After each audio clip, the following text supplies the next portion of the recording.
Well, hello. Welcome to the BizTech Challenge webinar. I am Wendy Overton, and I have here with me today Jim Edmondson. We are thrilled to offer the seminar on understanding business financials. So we are going to get started now. Give me just a moment, and we go to the next page. So questions can be submitted via the chat box. Mr. Edmondson will answer them at the end of the presentation. You'll see somewhere on your screen is a chat box, and just enter something in the group chat, and we'll be monitoring that. So Mr. Edmondson will be answering those likely at the end of the presentation. If there's something that's pertinent that comes up, we may answer it in midway. But feel free to go in and ask your questions, and he will answer them. You will be muted as soon as you log in, we do want to make sure that everyone can hear, so we are going to be corresponding with you via chat. We are recording the webinar, and it'll be made online in just a few days. All right. So I'd like to introduce to you Jim Edmondson. He is a business counselor and consultant. He is an entrepreneur, having started 4 companies.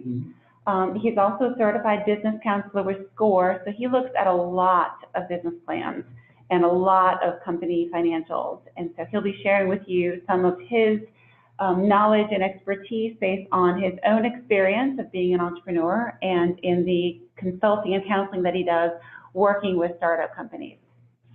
So I'm going to turn it over now to Mr. Edmondson and let him introduce himself a little bit. We'll be switching screens here in just a moment, and I will let him take it away. Thanks, Wendy. You're welcome. And good afternoon to everyone listening out there. I'm going to stop sharing my screen. You should be able to share your screen now. Yeah, I think so.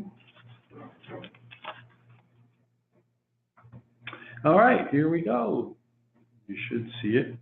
If you can't, say something in the chat room so we know that. We're going to talk about financial planning a little bit, preparation of financial spreadsheets, and it is a very dry topic, except for the day that you get to be at a point selling your business, and that's when it becomes even more important. But typically, why do you want to do it? It's a good guide. You'll use them in preparing a business plan for capital, for tracking your growing business.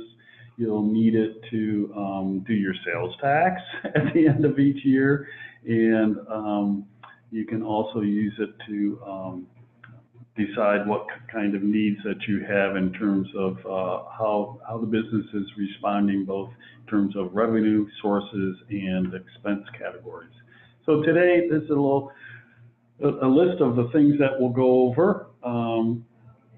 And I won't read those to you. I'm going to just hit the highlights. There's a lot of stuff in the slide presentation, and I also have links that you can use to go deeper if you care to. And then you can go as deep as you want with some of the links that I've provided. We even have business stats, financial ratios, links to that, links to other resources within actually SCORE's website, both the national and Baton Rouge level. So I talked a little bit of why we're doing this.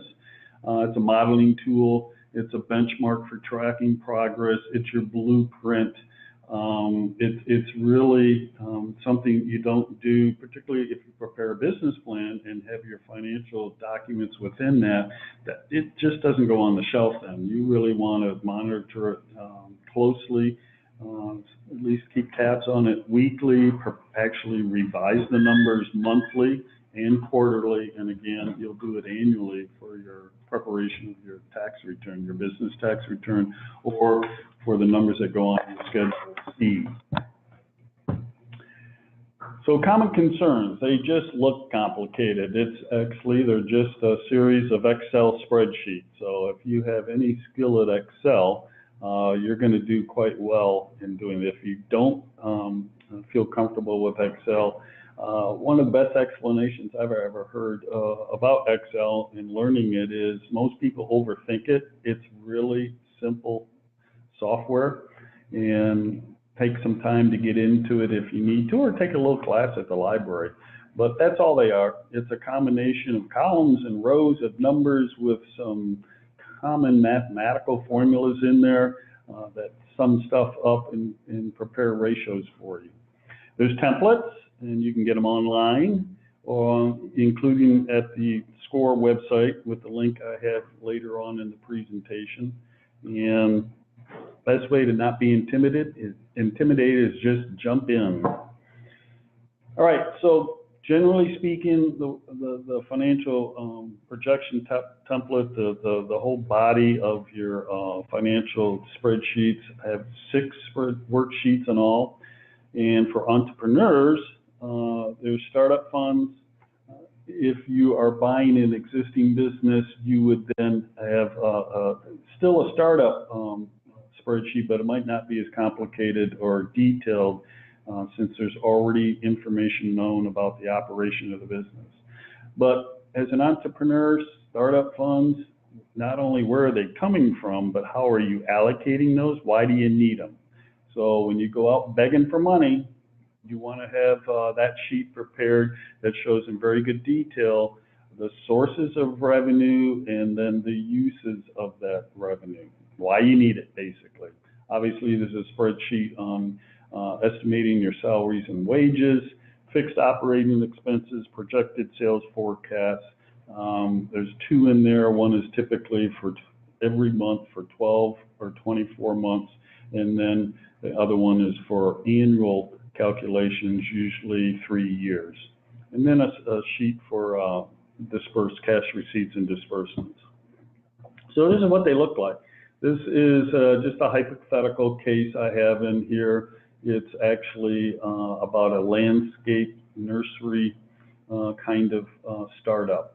And this one, you can see the person put together what their costs were going to be, what their fixed assets, estimated to be $172,000, and then a general operating capital, and then the total required funds of $213,800. And I'll let you study those rows yourself, but essentially you're putting together what you think you're going to need to start the business. So that's why you see deposits in there. You've got to gear up with supplies, insurance, pre-opening salaries and wages. And you want to estimate, some people say you need to be able to run for 18 months without with losses every month until you get to a break-even point. So depending on your industry sector, you will be planning for at least 6 to 18 months of startup. A little more detail of the sources of funding. And you'll notice that there's percentages in here. And again, if you're going to a bank or even an investment firm or a angel investment arm or even some of the capital funds that you can access through Research Park here, they're going to look at your industry sector and they're going to look up the financial stats and see what the normal operating ratios are for how you're raising sources of funding, and then also more particularly your expenses that you're going to incur. This is what the salary wage schedule will look like. In here are predetermined calculations that work with the base pays, any benefits, things like that. You can see in the second section down there under payroll taxes and benefits. All of this information can be found for each jurisdiction you're in. Just remember, Louisiana is not going to be the same across the board for every parish and every city. So you do have to identify where you're going to be doing your startup. It doesn't matter if it's in your home or in a space you rent or an incubator that you're working in. It's going to be based at the address for which you have filed your work with the Secretary of State. So that can change. And here's expenses. This is for the first month. This would be January of a 12-month spreadsheet. The reason you have to do month by month is some things you'll pay for monthly, some you'll pay for quarterly. Sometimes insurance, sometimes there's 6-month premiums, and so that it's going to fluctuate how much, in a sense, cash flow you're going to need to carry yourself for each month. So forecasting sales. So whatever you're doing, whether it's software or any kind of widget, or even if you're making things, if you're a manufacturer, you have to boil everything down to a unit or a service or some kind of combination of that. So for instance, if you're an IT service company, you certainly can go out and cable the building, and you're dealing with actual specific items. It's products you're selling and what have you, but then you also have a service side to the business, and so that's going to have different items that you need to calculate. And then you also could have combinations of packages. For instance, cable TV, when you order your hardware equipment, you then are bundling it with some other services that the cable provider offers, and that is growing in leaps and bounds. Recently, they're getting into all kinds of other businesses and services. So you've got to think that through. What products do you have? What are you selling? What are the services that complement or are bundled with that? And then, of course, you then begin the process of figuring out direct cost per unit, what you're paying for it, and then what you're going to turn around and sell it for. Next part of, that we're going to talk about briefly is gross profit margins.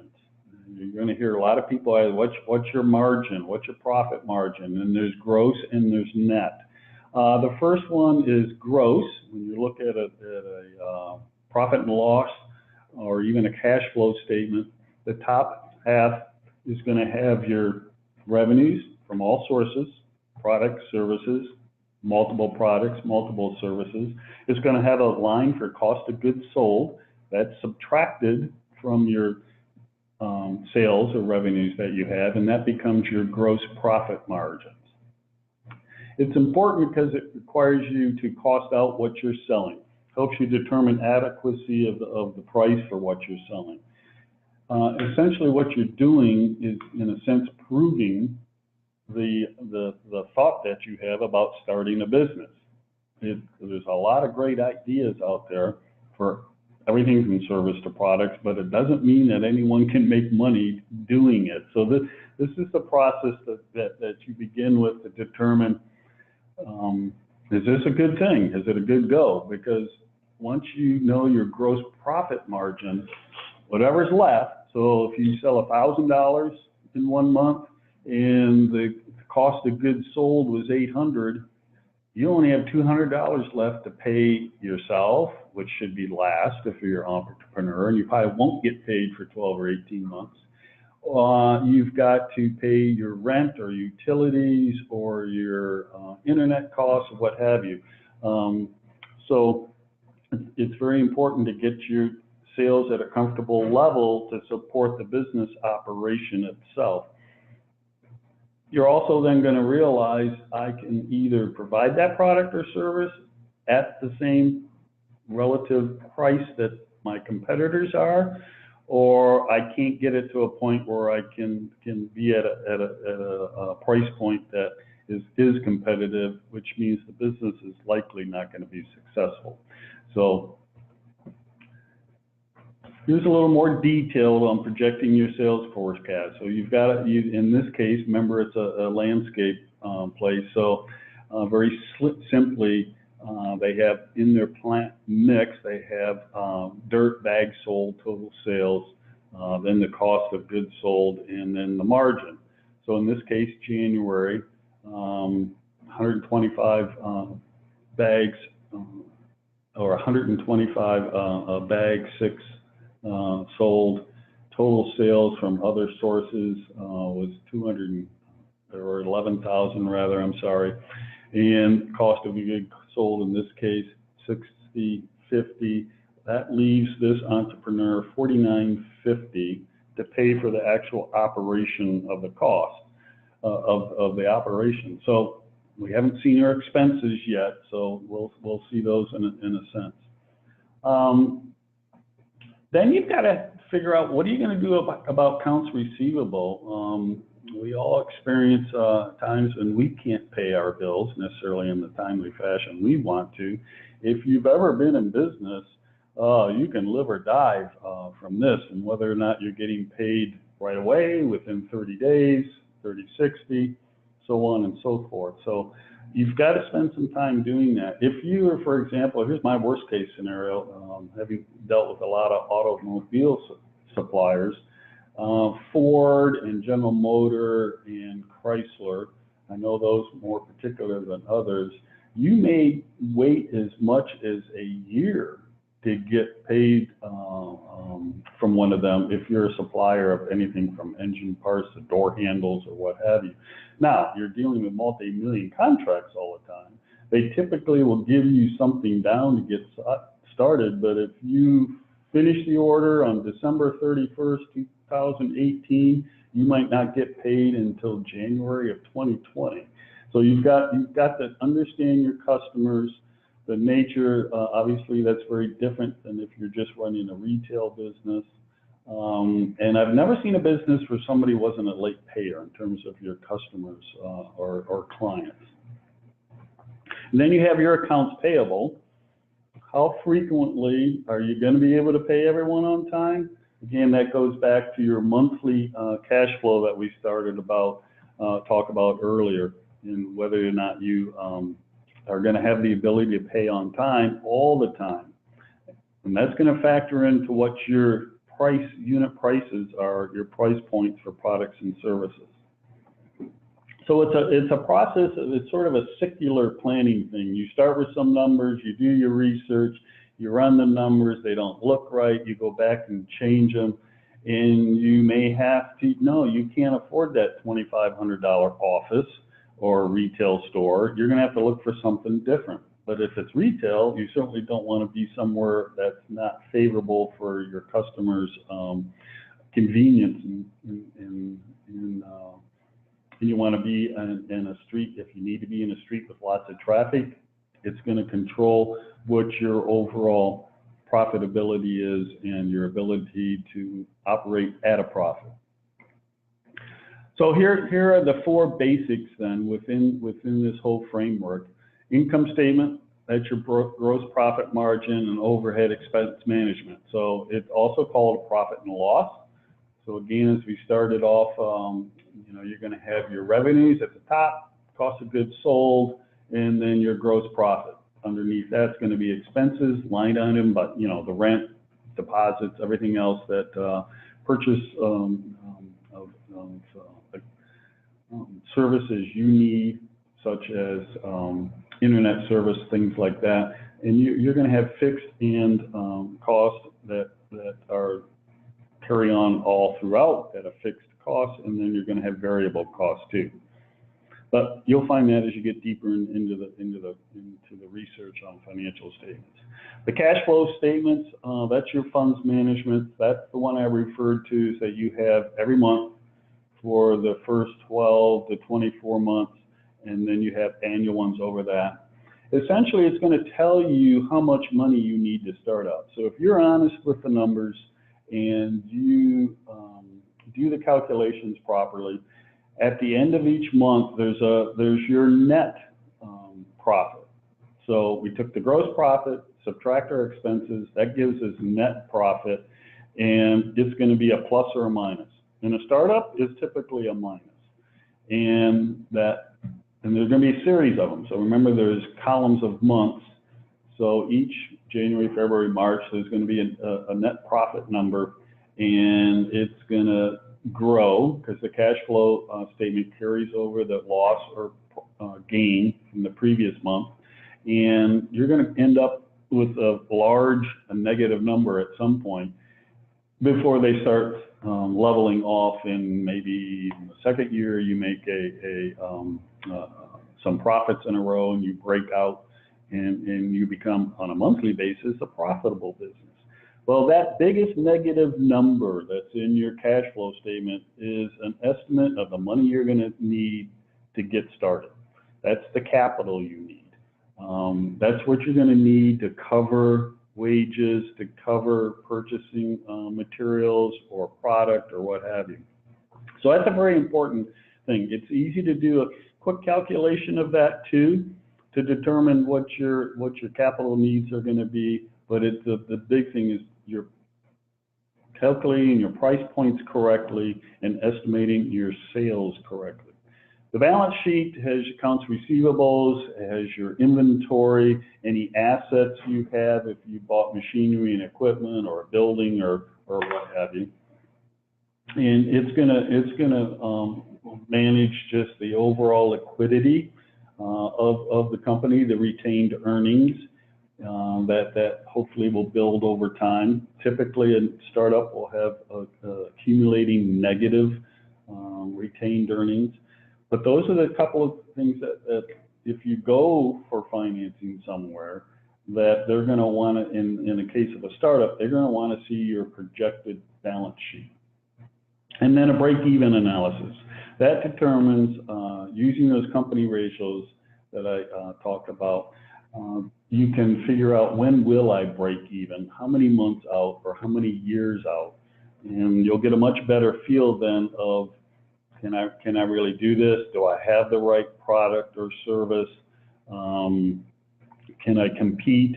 And can I find enough money from friends, family, neighbors, and other traditional sources to carry myself for 18 months? You might not get paid for 18 months, so you need to be able to factor that in too.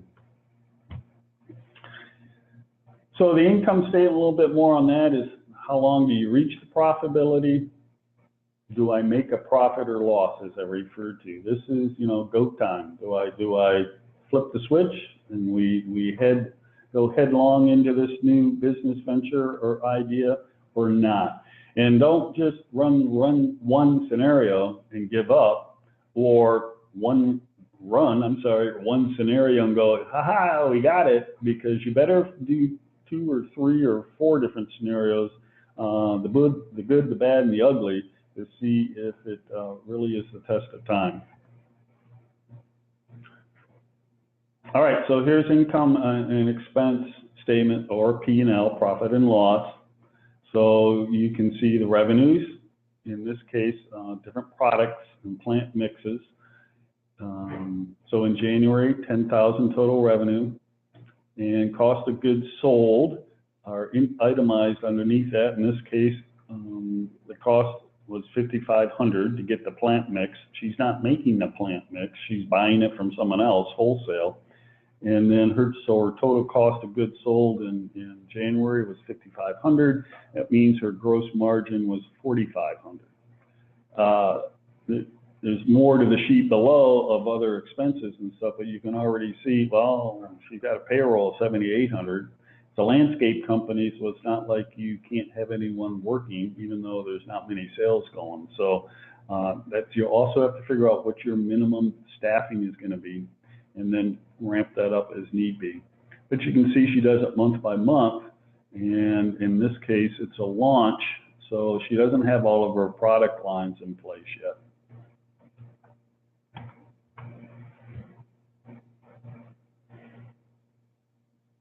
So for a cash flow projection, she's starting out, in this case, a theory of a beginning balance of $3,000, $3,000 in cash sales, and then cash outflows. You can see what her expenses are, operating expenses, payroll, loan payments.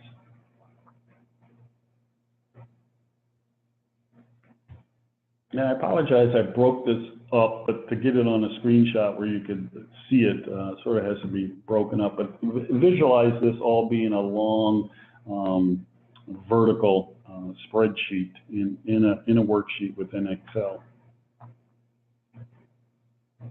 Then current assets summarized.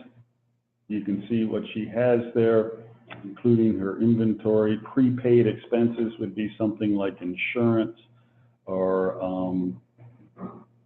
can't think of any other off the top of my head right now, but there's others. And then another initial cost, $7,600,000. There's the fixed expenses that I mentioned before, real estate, leasehold improvements and equipment, so on and so forth.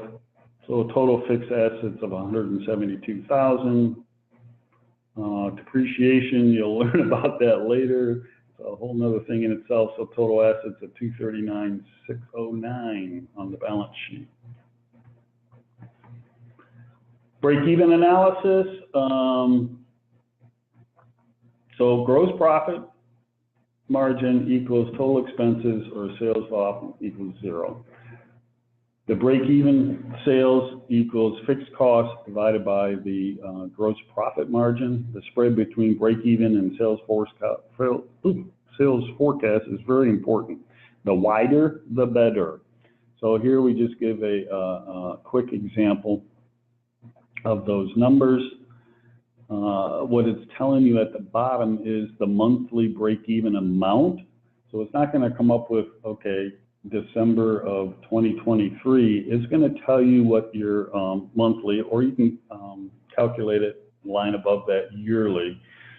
So in this case, she's got to make $378,608 or $31,000 a month. Every month that she's below, or every year she's below that number, she's losing money. So you need to get either ramp up your sales, improve your margins,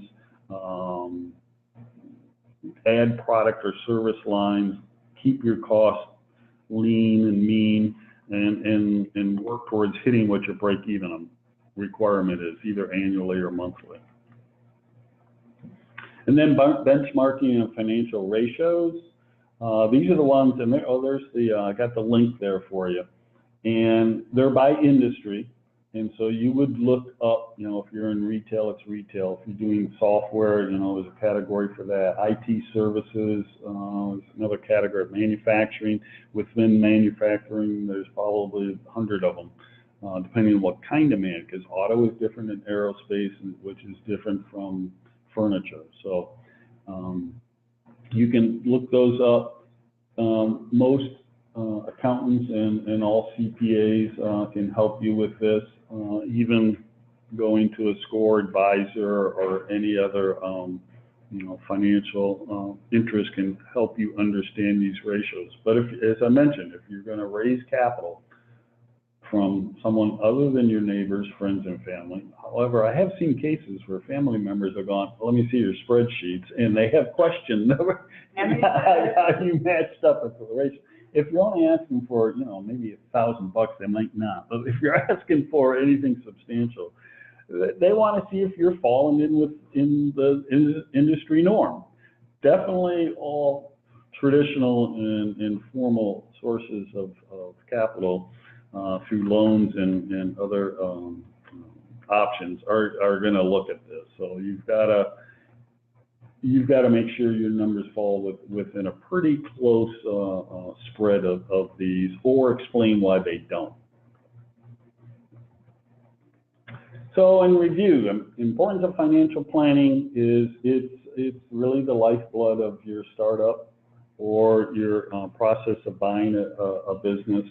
It's going to tell you if you're going to make money or not, how much money you're going to make or not, and you've got to match your startup to what your personal goals are. Is this something that you hope it becomes a family business and you keep forever and it's multi-generational? Is it just a lifestyle business where you're going to actually maybe work doing something else, and this is just to have money on the side, like an internet business? Or is it a business that you want to start up to sell? Many entrepreneurs do that. That's their only objective, is race it to the break-even point as fast as possible, establish the customer base, and flip it. So that's going to sort of provide the angle of the reasoning behind the madness of preparing your financial statements and doing your financial planning. In each of these bullets you see there, again, it's reiterating the importance of it. Each one of them has their individual reasons for guiding you, but primarily the ones you're going to be at, don't worry about doing a balance sheet yet. I would concentrate on your profit and loss, which is the income statement, your cash flow statement, which is provides you the monthly flow of money through the business from revenues, cost of goods sold, your operating expenses. Carry that number at the bottom, your net profit, over to the top of the next month. It's either going to be a negative and positive that you start that next month with, and take it out as long as what you think is reasonably assured, keeping in mind where that break-even point is. Balance sheet, that'll come with time. If you're a from home or a very low operational online service, you really may not have a balance sheet. I know an individual that has a very successful company that he never sees the product. It's an internet website where he sells products. He buys them from distributors, drop ships to the customer, and his only overhead from a balance or asset from a balance sheet standpoint is his computer system and backup system. So it can be simple or it can be very complex depending on what you're doing. So here's where you can go to get more information and do a deep dive into a lot of what I talked about. And I think we'll open it up for questions. We'll go from there. Yes, yes. So there is a chat box that's part of the Zoom platform for this webinar. So you can open it up and you can send a group chat message if you have any questions on these. And while you guys are thinking about your questions, getting them typed in, I have a question for Jim. Sure. The difference between income and profitability. Oh, okay. And related to that? Yes. I've heard a new entrepreneur that was trying to understand the difference between having income because he was able to generate sales, okay, versus having reached profitability. And he was talking to his investor and trying to have a conversation with him about the fact that he had gotten income, but was not profitable. Right. And because the entrepreneur was new to it, he was young. Yep. He was new to it. He was feeling like pressured, like, oh my gosh, you want me to be profitable? How can I be profitable? And all the investor really wanted was that he had income. He wanted to see sales. Okay. So can you talk a little bit about income versus profitability? Sure. And again, it gets back to that break-even analysis and the cash flow statement. So sure, you start a business and you start getting sales. They can even be really good sales, $50,000 in a month or something for an entrepreneur, a young entrepreneur. That's like, yeah, this is it. And then you go, wait a minute, there's no money in my bank account after the end of that month. And then there's the big fall and moment of depression and what have I done kind of thing. So typically it goes back to, and there are investors that can be more concerned about the ability to generate income versus the initial profitability. And that's typically investors that are familiar with the industry sector that entrepreneurs in. Mm-hmm. And they probably had a feel for the fact that the biggest challenge is going to be generating sales, because I know as the investor how to make it profitable. Mm-hmm. And if you can get a situation like that, to link up a young entrepreneur with somebody that has a strong financial interest and understands the industry sector you're in, that's a great marriage, because in that case, you're not just borrowing money, you bought yourself a mentor too. Mm-hmm. And that's more valuable than that's gold, Jerry. You know, so, but probably, he, in his case, he needed more work on his price points. Mhm. He needed to, see where'd the money go, and then start investigating each of those. Where could I save money? Right. Maybe I could get cheaper insurance. Maybe I could find a cheaper supplier. Maybe if I bought in volume, I'd get a better price. Mhm. Maybe I didn't think about if it's something that took hours to install, cabling or something like that. Mhm. I way underestimated the amount of man hours, and that's where he lost his money. No, I've seen businesses that have brought in 2-3 million a year and couldn't manage to break even. And number of things, you know, the equipment was always broken. You know, they didn't get the right equipment to begin with. Or redos, worst thing you can have in any business. You got to redo the order, whether it's you made the wrong vase of flowers or you built a kitchen table for somebody and it's not what they asked for. So you're redo the whole thing. Yeah, you're eating that cost. You eat that cost. You can sell it to someone else. So I'm encouraged, if that's a true case, that his potential investors should just generate the sales, because I'm guessing he knows how to make it profitable. Right. Because to many investors, when it's a very early stage, new concept, hasn't been done before, getting sales, getting some revenue is a huge sign that you've actually got a product that people want. Mm-hmm. It's evidence that, hey, you know, your business model is working, you've got some evidence, yeah, I'm willing to invest some more money in you to get you to the next hurdle, but I need to see the sales. That's right. I need to see the income. I know you're not profitable, but I need to see you actually generating revenue, because that's evidence that you're solving a problem people are willing to give you money for. Right. And it's great that he or him or her or him will have a mentor like that, it sounds. But I have started businesses based on got the sale first. Mm-hmm. Had no idea what my costs were going to be, but the contract was too good to not take a swing at it. And in those cases, you need to be honest and divulge, you know, to be fair to the customer. But figured it out and actually ran it for about 18 months and then sold it. So you can do that too. And I can tell you that one. That was delivering lost luggage back to the airline customer. Oh, that's important. Yeah. That's important. One of our board members, Calvin Mills, he got his start with, it was after, I think, Hurricane Katrina, where he just said, you know what, all these people are not getting the help they need. So he walks into the FEMA office and saying, how can I help you? And they said, thank you, here. And they gave him these contracts and he's like, okay, I can do this. And he had to go figure out how to make it work. Wow. But he went in and said, how can I help you? How can I help you? And he found the problem and he solved it.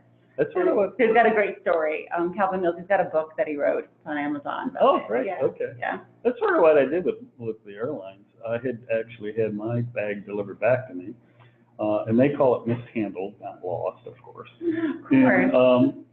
And it took forever. And so one day I had to be back at the airport within a month or so when that happened. And I walked up to the airline that had mishandled my bag and just asked, can I help you, you know, get the bags back to your customer? And they basically reacted the same way because they had nobody under contract. They were in an interim having to use taxi service, which meant the warm body demands of a taxi were more important than delivering the bag back. So within several months, had contracts with American and Delta, and at the time Northwest Airlines. Wow. Yeah, it was great. Tell them that asking the problem, you know, and asking the question, and they jumped at it because they had a burning need. And here's another. Good evidence. Yeah. Oh yeah, it was great. They all jumped on it too. And we were in 3 airports Nice. by the time we sold it. Nice. And here's a tip on selling. So we would keep our vehicles at one of the airport parking lots, privately owned ones. And so the guy that owned the parking lot and I, we pass each other once or twice a day and go, want to buy my business? He'd say that to me and I'd say, no, you want to buy mine? So 6 months later, He said yes. I finally said, yeah, you can buy it. Nice. And came up with a nice profitable number for us. And Nice. Nice. You just got to keep asking the questions. yep, just keep. You asked what the problem was and can you solve it, and you asked to sell. So that's why if you guys listening to this call heard Joel Dawson on our webinar last week, he talked a lot about the customer discovery, about asking the questions, because those questions are so powerful, because you can uncover needs and you can solve those needs. People will jump at the chance to have you solve that problem for you. If you have questions, be sure to go to the Zoom group chat and you can ask your questions there. So a lot of these students, this is a brand new concept, and a lot of them are doing digital software kind of solutions. Sorry, I let the cat out of the bag. A lot of them are doing that. Oh, it's I have some experience in that. So in terms of needing some advice on creating financials for that, what advice can you give them? Because they're not required to create elaborate business financials, but be able to have some evidence that they understand kind of a concept of what it is it's going to take to run this is going to help their pitch. And so they're going to be putting together some very straightforward, financials, just so they have some reasonable estimates for how to make their business plan marketable. Okay. Just so you know a little bit of what I'm talking about, I helped commercialize 23 products that had initial potential sales of over $500 million, and 4 or 5 of those were of some digital platform software or something. So I've worked with entrepreneurs on that right on through the patenting process. Once we established that it was a service or product that actually could be sold and profitable. So I would, for them in this exercise, just keep it simple. Mm-hmm. So have revenue, just have one line, total sales per month for the first 12 months, and then for the next 3 years.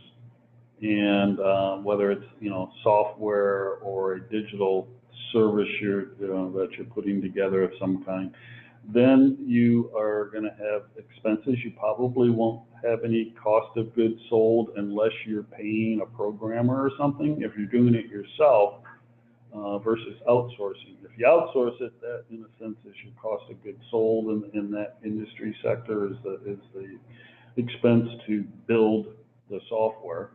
And then your next line, so we've only got 2 lines so far, Third line is going to be that gross profit, and then your 4th line, your expenses, and your 5th line, your net profit. And then ramp up your sales in a realistic way. Do your research on that to determine, and just search the internet on software startups, how long, how much time to break even. And you should be able to find something there. I have before. So if you dig, not necessarily all as quick as I want sometimes.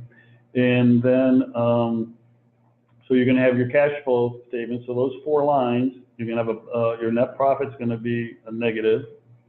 Better be the first month, unless you got a contract in hand already.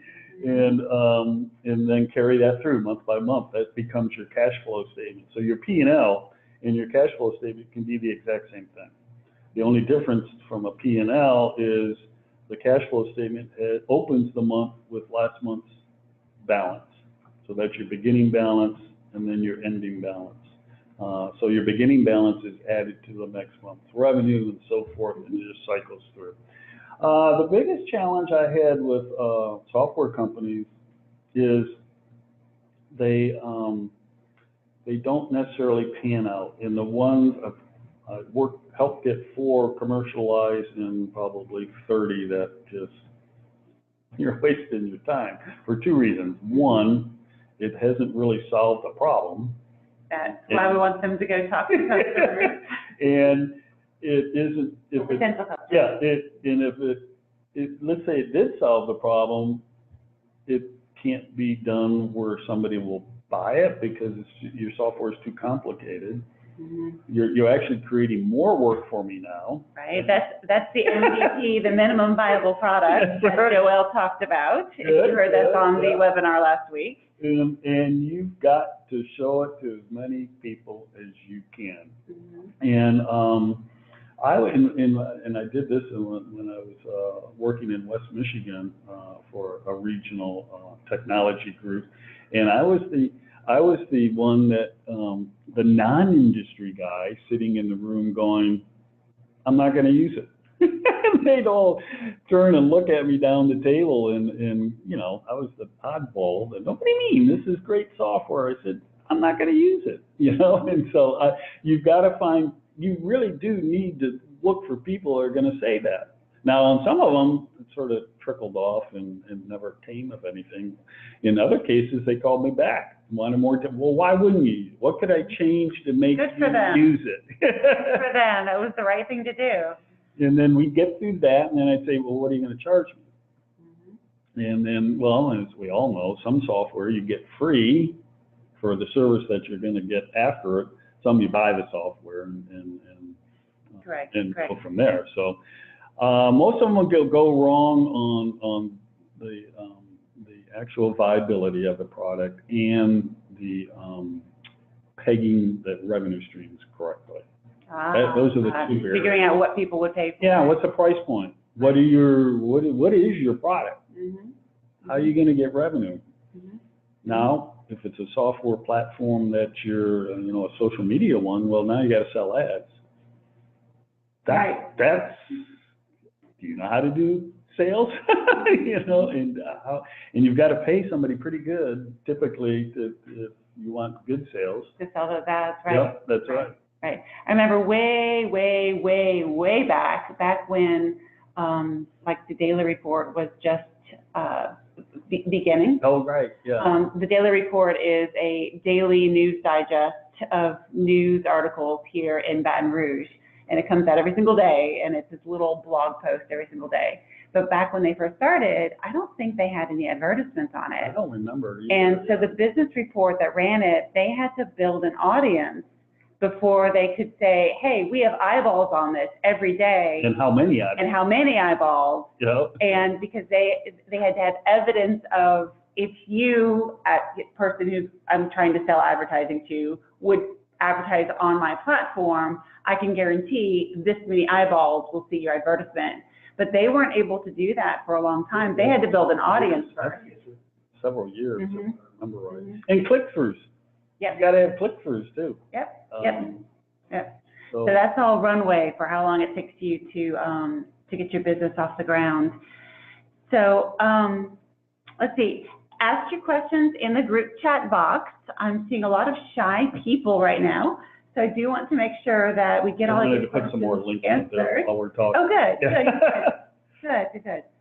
Yes, lots of good resources out there. And in fact, some of these, I'm holding a webinar tomorrow talking about entrepreneur resources, and SCORE is one of them. Oh, excellent. So there's SCORE offices all around the country. So no matter what state you are, or where you live, or will return to where your home state is, where you're going to move after graduation, there are SCORE offices everywhere. And it's free. And it's free counseling. And you don't have to go to the office. I'm a email SCORE mentor, so most of the people I mentor, we can Skype or FaceTime if you want, but it's usually just a chain of emails back and forth, and I've actually have people from all over the country. So you can go into the SCORE database and at the national level, look for a mentor that just looks like a good fit, just feels good about it. And if they have email checked as one of their means of mentoring, you can be getting counseled from somebody in Connecticut. Nice. Yeah, so that's a great way to find a good mentor that has the right kind of fit for it. So you're not, I don't want to say stuck, but I just did. with the resources. Not limited. Yeah, limited. Not restricted to the local SCORE mentors. Oh, awesome, awesome. So we have a thank you. Thank you, Dwayne. He says this is a great overview on the financial aspects of the process. Thanks, yeah. It's tough to cover in a few minutes. Yes, yes. So if you have questions, do let us know, or you can reach out to Jim and he. Oh yeah, I'd be happy. Either now or whenever the teams look at it, in the future when it's posted up, I'll be happy to do that. Well, fantastic, fantastic. So if there's no more questions, I'm going to go ahead and share my screen and just wrap things up. Last call for questions. Anyone have any questions about your business overview for the finances? Regarding what you'll need for your pitch, like I said in the summary of the executive template and the pitch template, it's not required to have your financials in there, but it's a very good idea because it's important for the judges as they're looking at it to understand if you have a context of the feasibility of what this is. But they'd only be looking for something very simple and straightforward. They're not looking for elaborate P&L statements and cash flow statements. Right. For that, for those that are listening now or in the future, I would do a half a page. And if I was one of the judges, I would be impressed with that. Then again, it's those 6 lines. Revenues, cost of goods sold, gross profit, expenses, net profit, and I'd show it for 3 years. Right, right. Meaning a half a page for a PowerPoint presentation, like a small Excel chart. Oh yeah, it could be a one page if it's on a PowerPoint, and it'd be 3 columns of year 1, year 2, year 3. Right, right. And we also have another question of will the information will be available for future listening or viewing? Yes, this has been recorded, and we have a staff member here, an intern, in fact, that is editing these and will be getting these up. So I'll check on the status of that. But this one is being recorded, and it should be up in a few days to be able to get this information as well. Last call for questions. Anything else? Well, thank you. You're welcome. You're welcome. I am going to take control of the screen again, and I'm going to go back and finish up our presentation. So as before, we made some phone calls today. Katie, one of my interns, made some phone calls to you guys. If you have a profile on the Startup Compete website, please make sure everyone has completed the profile, and that's the profile that includes your major, your experience or attitude towards entrepreneurship, your LinkedIn profile. Be sure to connect to Genevieve and myself on LinkedIn if you can. But please do go through and have each of your teammates do that. It's very important that it is part of your end package. And some of you guys have done it completely, but if you have not had all of your team members fill out all of those questions in the profile page, please have them do that. But only one person needs to upload the final presentation. So we'll just be looking for one, but we are keeping track of everyone to make sure that you have answered all of the questions. And some of you that have done a good job with getting all your team members to do it, there's 1 or 2 questions missed. So please make sure to do that. We are wanting to make sure that you all have a fair and open chance to have your final pitch reviewed. So please do make sure to do that, and we appreciate that. And so our next webinar is going to be tomorrow. I apologize, I had planned on this yesterday, but I had to push it back. So I am planning on this to be tomorrow. We've sent out calendar invites to you. If you don't have it, let us know. You can log in using the webinar details that are in your calendar invite, and it's Tuesday. Sorry, it's not Tuesday, it's Thursday. Gosh, I changed the screen. I changed the screen. Tomorrow. Ignore the Tuesday part. It's Thursday, October 11th at 4 p.m., and that'll be Entrepreneur Resources. And we're going to go over some of the resources that are available for starting up a company in terms of your business model canvas. There's some resources to help you figure out how to talk to people. And we'll also then talk a little bit about resources like SCORE, et cetera. So you have a kind of a scope on hands-on things you can do right now with what you're doing to get your project ready, but also long-term, some of the resources you can reach out to help you as you move on with your business concept after the pitch competition, because there's accelerator programs, there's counseling programs, there's different kinds of incubator programs that you can tap into. And I'm going to give you a survey of some of those. There's so many more that I'll be talking about, but I'll give you a survey in order to give you a sense of some of the places you can go for help. And that is Thursday, October 11th at 4 p.m. Check your email or calendar. And with that, thank you very much, Jim. I appreciate your time. And thank you and congratulations, everybody, for participating in the BizTech Challenge. And we will see you tomorrow. All right.